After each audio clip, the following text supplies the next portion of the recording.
سارے انسانوں کو ہدایت مل جائے، یہ ہے اس امت کا کام۔ تو سب نیت کریں کہ پوری دنیا میں پورے دین کو زندہ کریں گے انشاءاللہ۔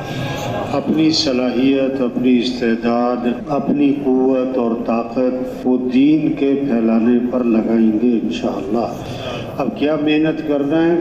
ایک ایک کو یہ بات سمجھانا، ایک ایک کے دل میں یہ بات اتارنا کہ ساری کائنات کے نظام کو کون چلا رہا ہے؟ اللہ چلا رہا ہے۔ سب کس کے محتاج ہیں؟ اللہ کے محتاج ہیں۔ پیدا کرنے والا کون ہے؟ اللہ ہے۔ اور جانا بھی کس کے پاس ہے؟ اللہ کے پاس ہے۔ اور حالات بنانے والا اللہ، حالات بگاڑنے والا اللہ، خوشیاں دینے والا اللہ، عزت دینے والا اللہ، ضرورتوں کو پورا کرنے والا اللہ۔ قدم قدم پہ کس کے محتاج ہیں؟ اللہ کے۔ تو کس کو راضی کرنا ہے؟ کس سے دوستی لگانی ہے؟ کس کی طرف دوڑ لگانی ہے؟ فَفِرُّوا إِلَى اللَّهِ، دوڑ لگاؤ کس کی طرف؟ اللہ کی طرف۔ انیبوا الی ربکم، رجوع کرو اپنے رب کی طرف۔ وقال ربکم ادعونی استجب لکم، تمہارا رب یہ کہتا ہے میرے سے مانگو، میں تمہاری مانگ کو قبول کروں گا۔ ساری دنیا کے، سارے کائنات کے نظام کو چلانے والا اللہ ہے، حالات بنانے والا اللہ ہے، خوشیاں دینے والا اللہ ہے، ضرورتیں پوری کرنے والا اللہ ہے۔ سب کس کے محتاج ہے؟ اللہ کے۔ ہمیں راضی کس کو کرنا ہے؟ کس کے سامنے جھکنا ہے؟ کس کے سامنے ہاتھ پھیلانے؟ کس کی فرما برداری کرنی ہے؟ کس کے سامنے اپنے ماتھا ٹکانے؟ ہاں، اللہ کو راضی کرنا ہے۔ یہ بات دلوں میں اتارنا ہے۔ ہر غریب امیر جو کچھ ہے کس کا دیا ہوا ہے؟ یہ ساری نعمتیں کس نے دی ہے؟ آنکھیں ہیں تو کس نے دی؟ زبان کس نے دی؟ ہاتھ پاؤں کس نے دیے؟ بولنے سننے کی طاقت کس نے دی؟ یہ جسم میں طاقت کس نے دی ہے؟ صحت کس نے دی ہے؟ اگر کوئی بیمار ہو گیا تو شفا دینے والا کون ہے؟ اللہ ہے۔ بھوک لگی تو کھانا کھلانے والا کون ہے؟ اللہ۔ پیاس لگی تو پانی پلانے والا اللہ۔ دکان ہے تو اس میں نفع رکھنے والا اللہ۔ زمیندار ہے تو کھیتی اگانے والا اللہ، کھیتی کو پکانے والا اللہ۔ شادی کی ہے تو اولاد دینے والا کون ہے؟ اللہ۔ اولاد کو تندرست بنانے والا اللہ، اولاد کو صحت دینے والا اللہ۔ تو کس کے محتاج ہوئے؟ یہ زمین کس کی ہے؟ آسمان کس کا ہے؟ تو اللہ کو راضی کرے بھائی۔ یہ کائنات، ہوائیں کس کی بات مانتی ہیں؟ اللہ کی۔ سمندر کس کی مانتا ہے؟ اللہ کی۔ سورج کس کی مانتا ہے؟ اللہ کی۔ تو انسان بھی کس کی مانے؟ اللہ کی ماننی ہے۔ ہمیں اللہ کو راضی کرنا ہے۔ ہمیں جانا کس کے پاس ہے؟ الیہ مرجعکم جمیعا وعد اللہ حقا، لوٹ کے کس کے پاس جانا ہے؟ اللہ کے پاس۔ یہ وعدہ ہے، بڑا پکا ٹھکا ہے، کوئی اللہ سے چھپ نہیں سکتا۔ ان اللہ لا يخفى علیہ شیء فی الارض ولا فی السماء، کوئی چیز مخفی نہیں ہے اللہ پر، نہ آسمان میں نہ زمین میں۔ جاننے والا کون ہے؟ اللہ۔ یعلم سرکم وجہرکم ویعلم ما تکسبون، ظاہر کو بھی کون جانتا ہے؟ اللہ۔ جو باطن چھپی ہوئی چیزیں اسے کون جانتا ہے؟ اللہ۔ اور سننے والا کون؟ اسروا قولکم او اجہروا بہ، زور سے بولو یا آہستہ بولو، کون سن رہا ہے؟ اللہ۔ وہ سنتا بھی ہے، وہ دیکھتا بھی ہے، وہ جانتا بھی ہے، وہ قدرت والا ہے۔ اپنی قدرت سے مرغی میں انڈا بناتا ہے۔ مرغی میں انڈا کون بناتا ہے؟ اللہ۔ انڈے میں ذائقہ کس نے رکھا ہے؟ اللہ۔ چھلکا کس نے چڑھایا؟ اللہ۔ زردی اور سفیدی، اس کے رنگ مختلف کس نے بنائے؟ اللہ نے۔ ذائقے مختلف کس نے بنائے؟ اللہ نے۔ پھر انڈے سے چوزا کون بناتا ہے؟ یہ بند انڈا ہے، اس کے اندر چونچ کس نے بنائی؟ زبان کس نے بنائی؟ پاؤں پر کس نے بنائے؟ اللہ کا نظام چل رہا ہے بھائی۔ زمین سے کھیتی کون اگاتا ہے؟ اس کو پکاتا کون ہے؟ اس میں ذائقے کون رکھتا ہے؟ اس میں خوشبوئیں کون بھرتا ہے؟ اس میں غذائیت کون بھرتا ہے؟ پھر بھینس میں دودھ کون بناتا ہے؟ بھینس تو چارہ کھاتی ہے اور پانی پیتی ہے گندا، اور سفید رنگ کا دودھ کس نے بنایا؟ اللہ نے۔ اس میں ذائقہ کس نے رکھا ہے؟ اللہ نے۔ یہ اسی زمین سے میٹھی کھجور کون نکالتا ہے؟ اللہ۔ اور کڑوی مرچ کون نکالتا ہے؟ مرچ میں کڑواہٹ کس نے رکھی؟ اللہ نے۔ کھجور میں مٹھاس کس نے بھری؟ اللہ نے۔ زمین سے بانس بھی اگتا ہے، زمین سے گنا بھی اگتا ہے، تو گنے میں رس کس نے بھر دیا؟ اللہ نے۔ مٹھاس کس نے بھر دی؟ اللہ نے۔ اللہ قدرت والا ہے، کیسے کیسے غلے بنائے، میوے بنائے، کیسے کیسی سبزیاں بنائی، کیسے کیسے اللہ نے جانور بنائے۔ اونٹ کو دیکھو، اللہ فرماتے ہیں اونٹ کو دیکھو کیسا اونٹ بنایا، ہاتھی کو دیکھو، شیر کو دیکھو، اور بھینس، گائے اور بکری کو دیکھو، پرندوں کو دیکھو۔ یہ فضا میں پرندے اڑ رہے ہیں، یہ فضا میں ان کو کس نے روکا ہوا ہے؟ اللہ نے روکا ہوا ہے۔ کیسے کیسے رنگ، کیسی کیسی شکلیں۔ سمندر میں مچھلیاں کس نے بنائی ہیں؟ بڑی بڑی مچھلیاں، چھوٹی مچھلیاں، اور جناب عجیب عجیب رنگ ہیں، عجیب عجیب ان کے ڈیزائن ہیں۔ تتلی اڑتی ہے نا، تتلی میں کیسے اللہ نے ڈیزائن بھر دی ہے، کیسے کیسے اس پہ نقش و نگار بھر دیے۔ آپ تتلی کے پر کو ہاتھ لگاؤ، اس کے جو نقش ہے وہ آپ کے انگلیوں میں اس کے اثر آ جاتا ہے۔ یہ مور ہے، مور کے پر کس نے بنائے ہیں، اس میں ڈیزائن کس نے رکھا ہوا ہے۔ کیسے کیسے انسانوں کی شکلیں مختلف ہیں، لاکھوں انسان نہیں ہیں، کروڑوں انسان ہیں، 7 ارب انسان، کسی کی شکل کسی سے نہیں ملتی ہے۔ یہ مختلف شکلیں کس نے بنائی؟ زبانیں مختلف ہیں، ہر 50-60 کلومیٹر کے بعد زبان کا لہجہ بدل جاتا ہے، انداز بدل جاتا ہے۔ تو یہ مختلف زبانیں کس نے بنائی ہیں؟ اللہ نے بنائی۔ ان سب کچھ کو دیکھ کر کس کو پہچانو؟ ہاں، جو اللہ کو پہچان لے گا پھر وہ اللہ کی مانے گا، پھر وہ اللہ کو راضی کرے گا، پھر وہ اللہ سے محبت کرے گا۔ والذین آمنوا اشد حبا للہ، جو ایمان والے ہوتے ہیں انہیں سب سے زیادہ محبت کس سے ہوتی ہے؟ اللہ سے ہوتی ہے۔ جب اللہ سے محبت ہوگی پھر اللہ کے حکم کو پورا کرے گا۔ اب اذان ہوگی تو مسجد کی طرف بھاگے گا، فجر، ظہر، عصر، مغرب، عشاء، اذان ہوتے ہی بازار بند، دکانیں بند، دفتر بند، سب مسجد کی طرف بھاگ رہے ہیں۔ اسلام اور کفر میں فرق کرنے والی چیز کیا ہے؟ نماز۔ جس نے نماز کو قائم کیا اس نے اسلام کو، دین کو قائم کیا۔ جس نے نماز کو چھوڑ دیا اس نے دین کو کیا کر دیا بھائی؟ ڈھا دیا، گرا دیا۔ آپ صلی اللہ علیہ وسلم نے فرمایا نماز میری آنکھوں کی کیا ہے؟ ٹھنڈک۔ نماز میری آنکھوں کی ٹھنڈک ہے۔ آپ صلی اللہ علیہ وسلم نے فرمایا جیسے جسم میں سر ہے اس طرح اسلام میں نماز ہے۔ اور آپ نے فرمایا انسان کی بدبختی اور بدنصیبی کے لیے یہ کافی ہے کہ اذان سنے اور نماز کو نہ جائے، نماز کو نہ جائے۔ آپ نے فرمایا سراسر ظلم ہے اور سراسر کفر ہے اور سراسر نفاق ہے اس شخص کا فعل جو مؤذن کی آواز سنے اور نماز کو نہ جائے۔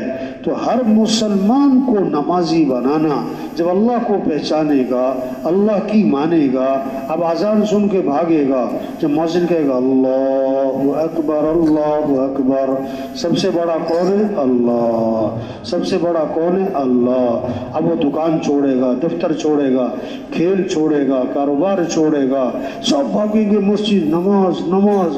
اللہ کا حکم ہے جس نے فجر کی نماز پڑھی پھر ظہر کی نماز پڑھی، اللہ فجر سے لے کر ظہر تک کے گناہ معاف کر دے گا۔ عصر پڑھی عصر تک کے معاف، مغرب پڑھی مغرب تک کے معاف، عشاء پڑھی تو عشاء تک کے معاف۔ اور حدیث میں آتا ہے جس نے عشاء کی نماز جماعت سے پڑھ لی پھر فجر کی نماز جماعت سے پڑھ لی، ساری رات اسے عبادت کا ثواب ملے گا۔ جس نے جمعہ پڑھا پھر اگلا جمعہ پڑھا، دونوں جمعوں کے درمیان جتنے گناہ تھے اللہ معاف کر دے گا۔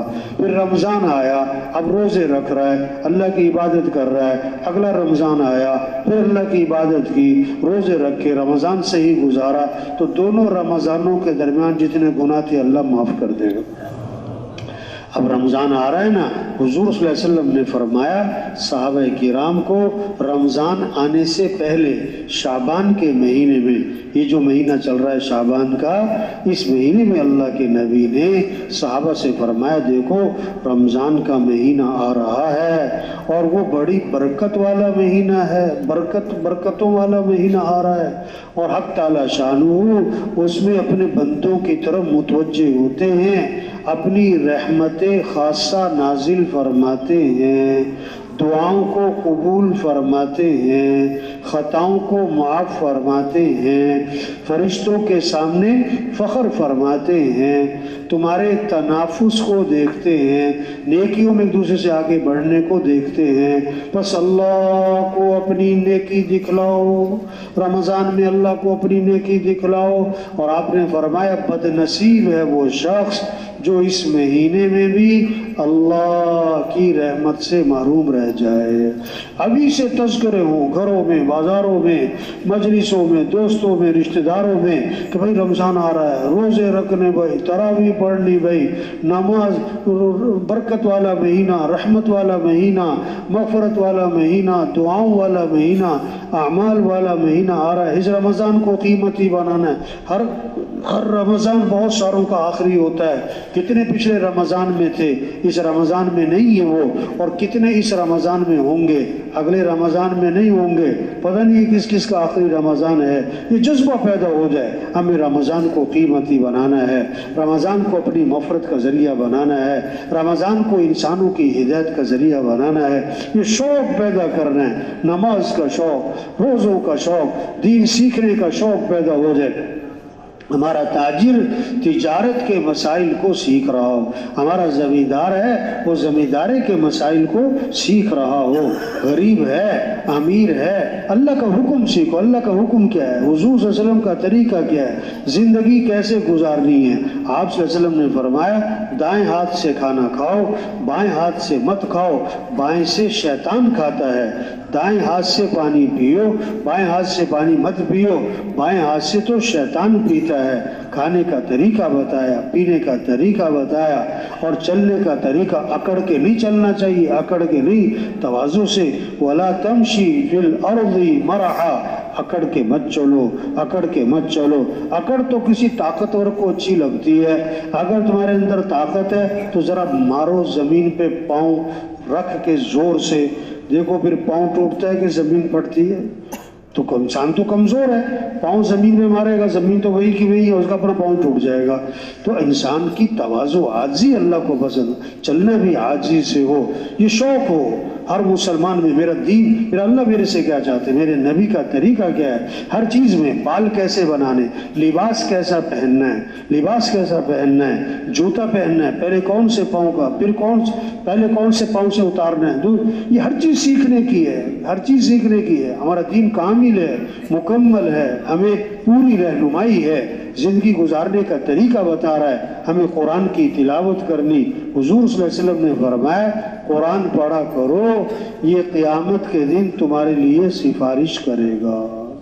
قرآن والا بنے ہر مسلمان، 1 سپارہ، 2 سپارے، 3 سپارے، ہر گھر میں، گھر کا ہر فرد اس کو شوق ہو، بچوں کو شوق ہو، بچیوں کو شوق ہو، بوڑھوں کو شوق ہو، جوانوں کو شوق ہو، غریبوں کو، مالداروں کو، چاہے جھونپڑے میں رہتا ہے، کچی وادی میں رہتا ہے، گھر کا ہر فرد قرآن پڑھے۔ قرآن کی وجہ سے گھر میں برکتیں آئیں گی، گھر میں خیریں آئیں گی، گھر میں رحمتیں آئیں گی، گھر سے نوستیں ختم، گھر سے شیطانی اثرات ختم، گھر سے بے برکتیاں ختم، پریشانیاں ختم، مصیبتیں ختم، گھر میں آسانیاں ہوں گی قرآن سے، اللہ کے ذکر سے۔ آپ صلی اللہ علیہ وسلم نے فرمایا کہ 2 کلمے ہیں جو زبان پر بہت ہلکے ہیں اور قیامت کے دن ترازو میں بہت وزنی ہیں اور اللہ کو بڑے محبوب ہیں۔ وہ کیا ہیں؟ سبحان اللہ و بحمدہ، سبحان اللہ العظیم، سبحان اللہ و بحمدہ، سبحان اللہ العظیم۔ ابھی چلتا پھرتا کیا پڑھے؟ سبحان اللہ و بحمدہ، سبحان اللہ العظیم۔ آپ صلی اللہ علیہ وسلم نے فرمایا جو 100 مرتبہ پڑھے سبحان اللہ و بحمدہ، سبحان اللہ و بحمدہ، اس کو 1,24,000 نیکیاں ملیں گی۔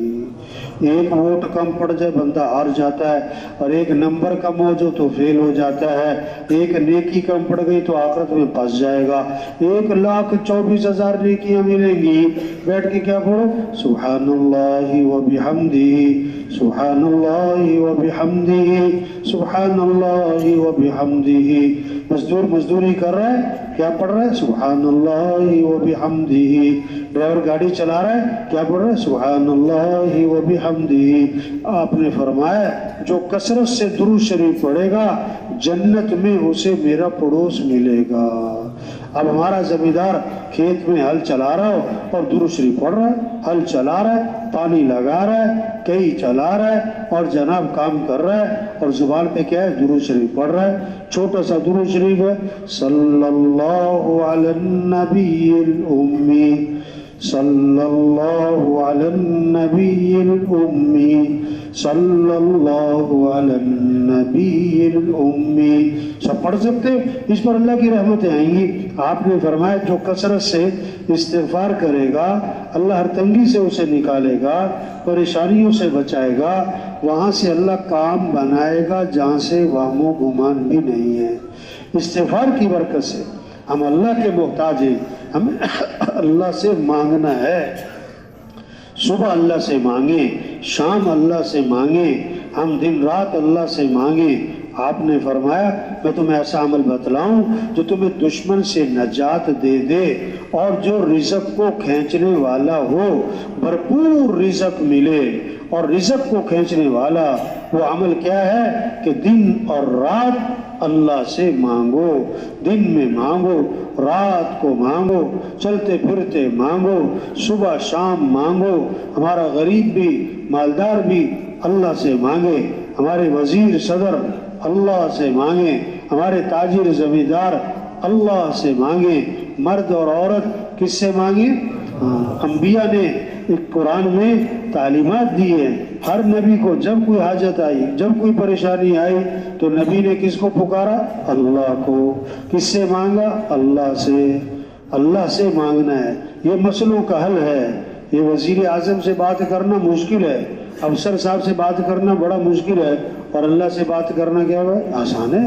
ہر آدمی اللہ سے مانگ سکتا ہے، صبح بھی شام بھی، چلتے پھرتے، رات کو مانگو، اندھیرے میں مانگو، تنہائی میں مانگو۔ اللہ خوش ہوتے ہیں جو اللہ سے مانگتا ہے، اللہ خوش ہوتے ہیں۔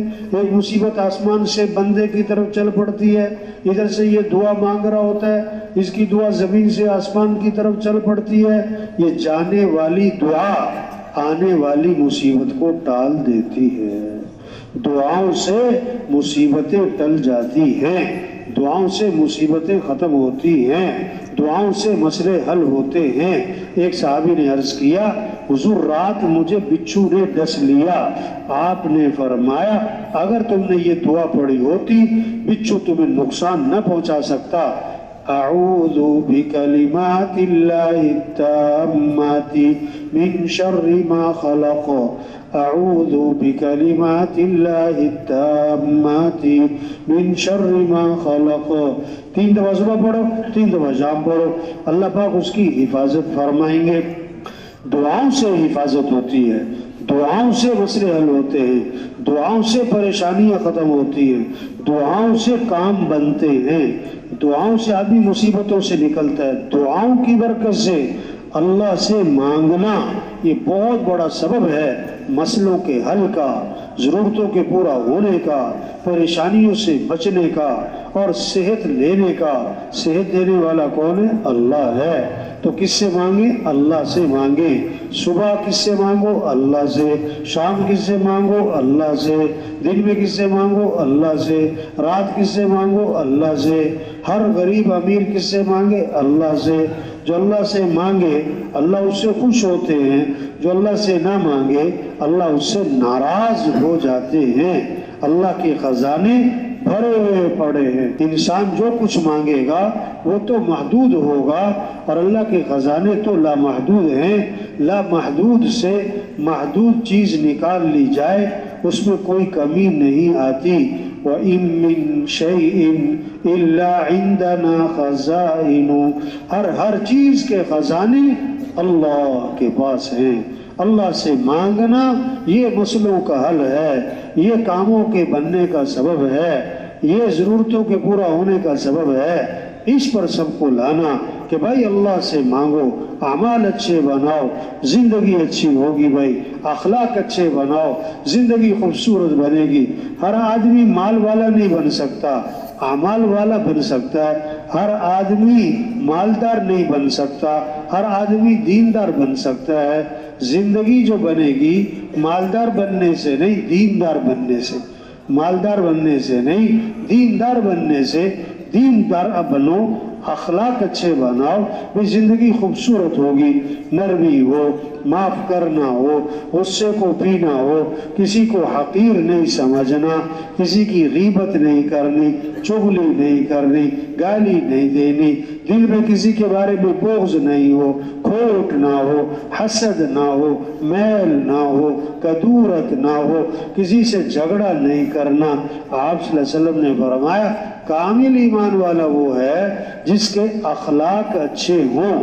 آپ صلی اللہ علیہ وسلم نے فرمایا جو تم سے رشتہ توڑے تم اس سے رشتہ جوڑو، جو تم پر ظلم کرے کہ اسے معاف کر دو، جو برائی کرے بدلہ اچھائی سے دے دو، جو نہیں کھلاتا اسے کھلاؤ، جو نہیں سلام کرتا بھی اسے سلام کرو، جو نہیں آتا بھی اس کے پاس جاؤ۔ ادفع بالتي هي أحسن فإذا الذي بينك وبينه عداوة كأنه ولي حميم۔ برائی کا بدلہ اچھائی سے دینا تو دشمن بھی دوست بن جائے گا، دشمن بھی کیا بن جائے گا؟ دوست بن جائے گا۔ یہ محنت ہے، اخلاق اچھے ہو جائیں اور معاملات صاف ستھرے ہو جائیں۔ حضور صلی اللہ علیہ وسلم نے فرمایا ہے برکت والی کمائی اور پاکیزہ کمائی، برکت بھی ہو کمائی میں، پاکیزہ بھی ہو اس کی کمائی۔ یہ کب ہوگا؟ جب وہ بات کرے تو سچ بولے، جھوٹ نہ بولے، بازاروں میں جھوٹ نہ ہو، کاروبار میں جھوٹ نہ ہو، پھر اس میں ہوگی برکت، پھر رزق ہوگا پاکیزہ۔ وعدہ کرو تو پورا کرنا، وعدہ خلافی نہ کرنا۔ وعدہ خلافی کی، جھوٹ بولا، پیسے چاہے بہت زیادہ آ جائیں، برکت نہیں ہوگی، وہ مال پاکیزہ نہیں ہوگا۔ پاکیزہ کب ہوگا؟ وہ تاجر جب بات کرے تو سچ بولے، وعدہ کرے تو پورا کرے، امانت میں خیانت نہ ہو، امانت میں خیانت نہ ہو، وقت کے بارے میں بھی خیانت نہ ہو، کام کے بارے میں بھی خیانت نہ ہو، چیزوں میں بھی خیانت نہ ہو، اور جب سودا بیچے تو اس کی تعریفیں نہ کرے، بلا وجہ مبالغہ کری جا رہا ہے، اور جب سودا خریدے تو خلا بلا وجہ اس میں عیب نہ نکالے، نقص نہ نکالے، اور جب کسی کا حق دینا ہے تو ٹال مٹول نہ کرے، وقت پر دے دو، اور کسی سے حق لینا ہے تو اس پر سختی نہ کرے، اگر وہ مہلت مانگ رہا ہے تو اسے مہلت دے دے۔ فرمایا یہ باتیں جس کے کاروبار میں ہوں گی اس کا کاروبار برکت والا بھی ہوگا اور پاکیزہ بھی ہوگا۔ پاکیزہ برکتیں آئیں گی اعمال سے، پاک برکتیں آئیں گی حضرت محمد صلی اللہ علیہ وسلم والی تعلیمات سے۔ ایک حرام کا لقمہ کھایا، 40 دن تک کوئی عبادت قبول نہیں ہوگی، کوئی دعا قبول نہیں ہوگی، کوئی نماز قبول نہیں ہوگی، کوئی سجدہ زکوٰۃ قبول نہیں، اگر حرام کھا رہا ہے، اگر حرام کھا رہا ہے۔ اس لیے بھائی یہ محنت ہے تبلیغ میں کہ حضور صلی اللہ علیہ وسلم آخری نبی ہیں۔ اب ہمیں اس بات کی محنت کرنی ہے کہ سب اللہ کو پہچانیں، اللہ کی مانیں، اللہ کو راضی کر لیں۔ ہمارا مطلوب کون ہے؟ اللہ ہے۔ اللہ جس سے راضی ہے یہ کامیاب ہے، اللہ جس سے ناراض یہ ناکام ہے۔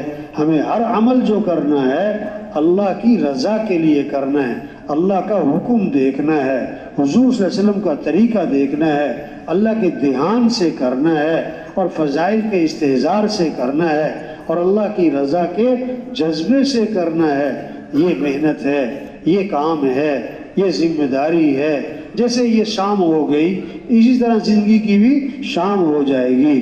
جیسے سورج غروب ہو جاتا ہے اس طرح زندگی کا سورج بھی کیا ہے غروب ہو جاتا ہے.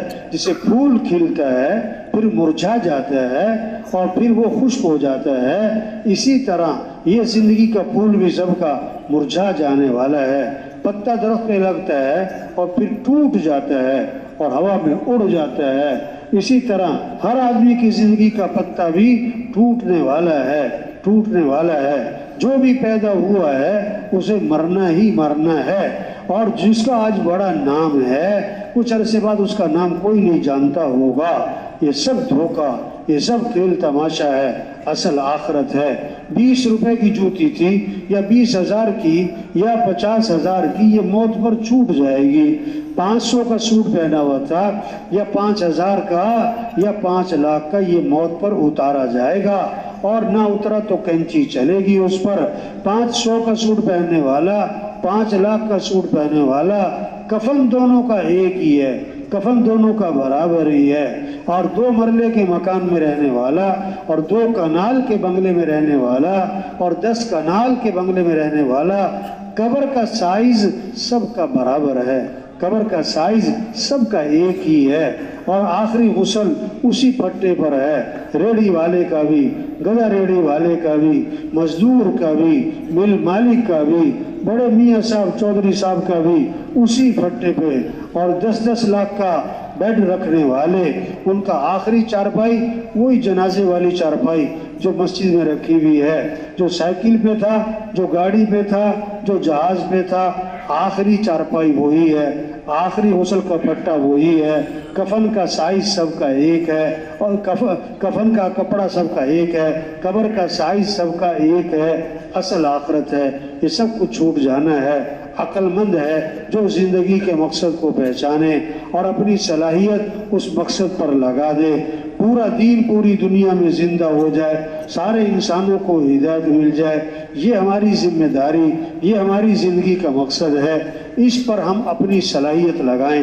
اللہ کا دین دنیا میں پھیل رہا، چلہ لگ رہا ہو، 4 ماہ لگ رہے ہوں، سال 7 ماہ پھر لگ رہے ہوں، روزانہ مسجد کو وقت دے رہے ہیں، گشتیں ہو رہی ہیں، تعلیم ہو رہی ہے، مشورہ ہو رہا ہے، چلے کی جماعت تیار کر رہے ہیں، سروزے کی جماعت تیار کر رہے ہیں، گشتوں میں پھر رہے ہیں، تھک رہے ہیں، کھپ رہے ہیں، ذکر ہو رہا ہے، تلاوت ہو رہی، دعائیں مانگ رہے ہیں، دعائیں مانگ رہے ہیں. یہ ہے زندگی کا مقصد. اس پر جب صلاحیت لگے گی اب دین آئے گا، نمازیں زندہ ہوں گی، روزے زندہ ہوں گے، حج اور زکوٰۃ زندہ ہو، پھر اخلاق اچھے ہوں گے، پھر جھوٹ ختم، دھوکہ ختم، بے ایمانی ختم، پھر ظلم ختم، پھر عدل آئے گا، حیا آئے گی، اور کیا ہے، سچ زندہ ہوگا، سخاوت زندہ ہوگی، پھر آپس میں محبتیں ہوں گی، ایک دوسرے کی عزت احترام ہوگا، گھروں میں دوسرے کی قدر ہوگی، اولاد فرما بردار بنے گی، ماں باپ کی آنکھوں کی ٹھنڈک بنے گی، میاں بیوی آپس میں محبتیں ہوں گی، آپس کا جوڑ ہوگا، پھر بغض ختم ہو جائے گا، حسد ختم ہو جائے گا اور جناب بخل ختم ہو جائے گا. دنیا میں امن قائم ہو جائے گا، پھر دنیا ہی جنت بن جائے گی. اور پھر غیروں کے لیے اسلام کا دروازہ کھلے گا. وہ فوج در فوج اسلام میں آئیں گے، قوموں کی قومیں اسلام میں آئیں گی، ملکوں کے ملک اسلام میں آئیں گے. یدخلون فی دین اللہ افواجا. یہ منظر قائم ہو جائے گا کہ فوج در فوج لوگ اسلام میں داخل ہو رہے ہوں گے، قوموں کی قومیں اسلام میں آ رہی ہوں گی، ملکوں کے ملک اسلام میں آ رہے ہوں گے اور جہنم سے بچ کر جنت میں جا رہے ہوں گے. یہ ہمارا کام ہے، یہ ہماری ذمہ داری ہے. تو سب دل سے نیت کر لیں یہ کام کرنا ہے انشاءاللہ. پھر دنیا بھی آسان، موت آسان، پھر قبر آسان، پھر ہمیشہ کی جنت، دودھ کی نہریں، شہد کی، شراب کی، پانی کی نہریں، سونے چاندی کے محلات، ہمیشہ کی جوانی، ہمیشہ کی زندگی، ہمیشہ کی صحت اور خوشیاں ملیں گی. وہاں دوستوں سے ملاقاتیں، رشتہ داروں سے ملاقاتیں، اور اس سے بڑھ کر جنت میں صحابہ سے ملاقاتیں ہوں گی، انبیاء سے ملاقات ہوگی، حضرت محمد صلی اللہ علیہ وسلم کی زیارت ہوگی. سب سے بڑھ کر جنت میں اللہ کا دیدار ہوگا. آج وقت ہے سب سے توبہ کروائیں، پھریں اور پھرائیں، نکلیں اور نکالیں، پھریں اللہ کے پیغام کو لے کر گاؤں گاؤں، بستی بستی، گھر گھر، ہر ہر فرد تک پہنچنا اور محنت کر کے اس سے توبہ کروانا. 1000 گناہ ہیں، لاکھ گناہ ہیں. اللہ فرماتے ہیں آدم کے بیٹے اگر تیرے گناہ زمین سے اٹھ کر آسمان کو جا لگے، اتنے گناہ کرنے کے بعد تو میرے سے معافی مانگے گا تو اللہ فرماتے ہیں میں تیرے سارے گناہ معاف کر دوں. یہ کام ہے بھائی، یہ ذمہ داری ہے. حدیث میں آتا ہے آج عمل ہے، بدلہ نہیں، کل بدلہ ہوگا، عمل نہیں. اس لیے جتنے ساتھی بیٹھے ہیں ابھی 4 ماہ نہیں لگے، چلے میں آئے ہیں، چلے میں چل رہے ہیں، چلے سے 4 ماہ کریں، چلے سے 4 ماہ کریں. 10 دن کے لیے آئے تھے، 3 دن کے لیے آئے تھے، نصرت کرنے آئے تھے، ماحول میں آئے ہیں، بات سنی ہے، جذبہ بنا ہے، اب 4 ماہ لگا کے جائیں گے. کون ہمت کرتا ہے ابھی چلے سے 4 ماہ بھائی، چلے سے 4 ماہ، 4 ماہ لگا کے جائیں گے.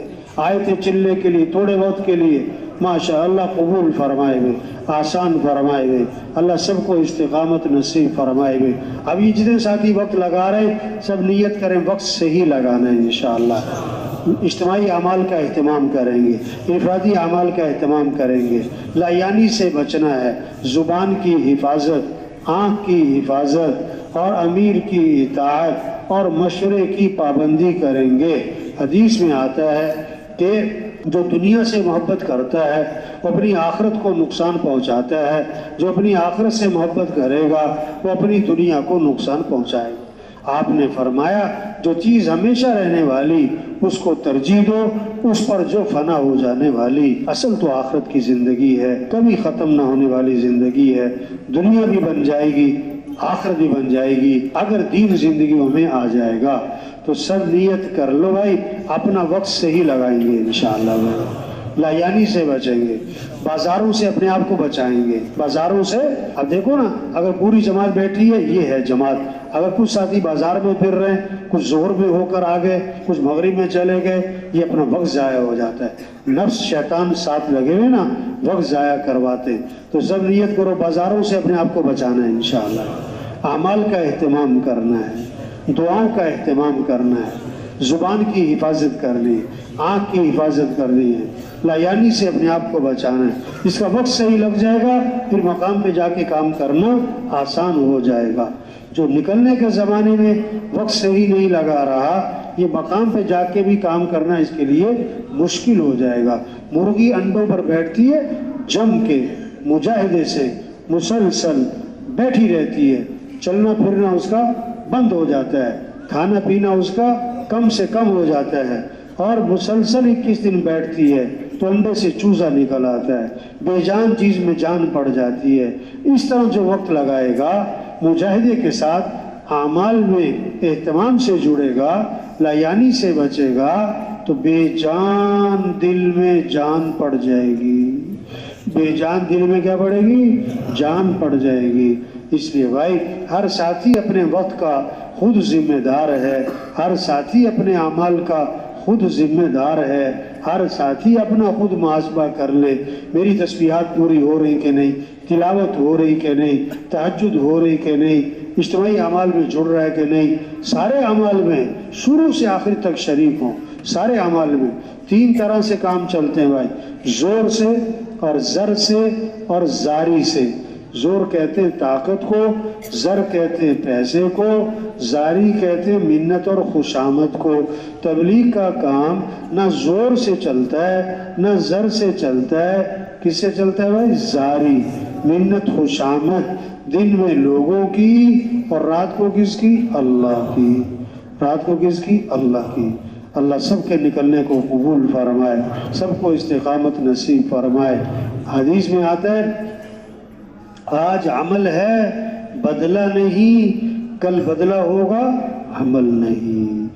آج وقت ہے، آج وقت ہے. آج ہم زمین کے اوپر ہیں، کچھ عرصے بعد ہم سب زمین کے نیچے ہوں گے. آج زمین پر چل رہے پھر زمین میں دفن ہو جائیں گے. آج اپنے اوپر مٹی نہیں پڑنے دیتے پھر منو مٹی تلے دبا دیے جائیں گے. اور مٹی ڈالنے والے کون ہوں گے؟ اپنے ہوں گے. اس کا بیٹا اس پہ مٹی ڈالے گا، اس کا بھائی اور جو بہت زیادہ مالدار لوگ ہوتے ہیں ان کے بیٹے بھی قریب نہیں آتے، ان کے نوکر ہی مٹی ڈالتے ہیں، نوکر ہی مٹی ڈالتے ہیں۔ پہلی مٹھی ڈالو قبر پہ تو کیا پڑھو؟ منہا خلقناکم، دوسری مٹھی ڈالو تو کیا پڑھو؟ وفیہا نعیدکم، تیسری مٹھی ڈالو تو کیا پڑھو؟ ومنہا نخرجکم تارۃ اخری، اسی مٹی سے تو پیدا کیا اور پھر اسی مٹی میں لوٹانے والے، اور پھر اسی سے دوبارہ اٹھائے جائیں گے، اسی سے نکالے جائیں گے۔ پہلے بھی انسان مٹی، پھر آگے جا کے بھی مٹی میں چلے جانا ہے۔ اس لیے بھائی اصل جو زندگی وہ تو آخرت کی، اس کے لیے تیاری کرنی ہے، سب کا رخ اس کی طرف پھیرنا ہو بھائی، اصل آخرت ہے۔ حضور صلی اللہ علیہ وسلم آخری نبی ہیں، یہ کام ہے، اللہ کا دین زندہ ہو، یہ ذمہ داری ہے، یہ زندگی کا مقصد ہے، اس پر اپنی قوت، صلاحیت، استعداد، طاقت لگائیں گے، کریں گے نا۔